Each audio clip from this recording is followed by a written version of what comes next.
So I'm playing version 2 for freshen up my mind. But like every time, I keep dying before even landing on the ground. It did not make my mind fresh, but the frustration is definitely there. In this land die a bit low, I noticed the detail in their characters. When the character faces the strong wind, some parts of their outfit started flapping due to the strong wind. So I closed the game and thought, how can I approach this in Blender? A possible way is to put a cloth simulation. But in-game, every part of the outfit is not moving. Some selected parts are blowing by the wind, and I don't know how can I approach those. Suddenly another thought comes in my mind. If I duplicate some bones from an armature and weight paint the selected parts of the mesh, set up a control rig for the bones and apply a noise modifier to control rig, it could possibly be done. But approaching this idea is difficult, like understanding a woman's mind.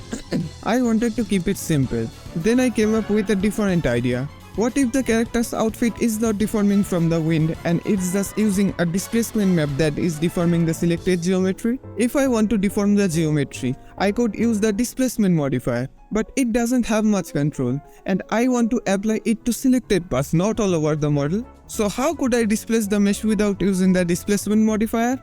There comes my fourth approach. We all use noise texture in shader editor to create procedural materials, but a shader can't deform the geometry, and I don't want to use adaptive subdivision. I want to see it in real time, which is going to work with both EV and cycles. And the only way to do it by using geometry nodes. The main thing is that I don't have much knowledge about the geometry node. So I invested my 2 days reading the Blender's documentation, learned about the nodes and how they work, watched Andrew Price's tutorial 5 times, and finally understood the entire process, how it would be done. I started making by a simple scene and selecting only the mesh on which I was going to put the effect. Then I added a set position node to drive the position of the mesh. After that I added a combine XYZ and vector math node and set it to multiply. Then I added a mix node and plugged the combine XYZ in upper slot and the vector math in the bottom slot. Next I added a normal node and a math node and set the value to subtract. I plugged the normal map into the upper slot of the vector math node and math node into the bottom slot. After that I added the noise texture and set the value to 4D. For my scene I set the scale to 70, detail to 15 and distortion to 2. Now I have to add another math node and attach it to the factor of mix node to set the strength of the wind and which parts are going to be affected. For affecting the selected part, I am going to use weight painting. I created a new vertex group and painted those areas I wanted to be affected.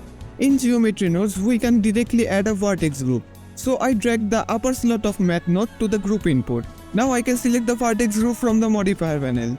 At last I animated the W value to see the wind effect. The bottom math node makes the cloth fluffy. The upper math node is for wind strength and the W value is for animating the wind. I made it available in my Gumroad. So you just have to paint your own vertex group and select the vertex group from the modifier panel. Yeah, now you have your own fake wind simulation. Like real simulation, you don't need to bake anything and don't have to worry about the computational power. Geometry node makes things easy. I'm Boss and I will catch up with you in the next one.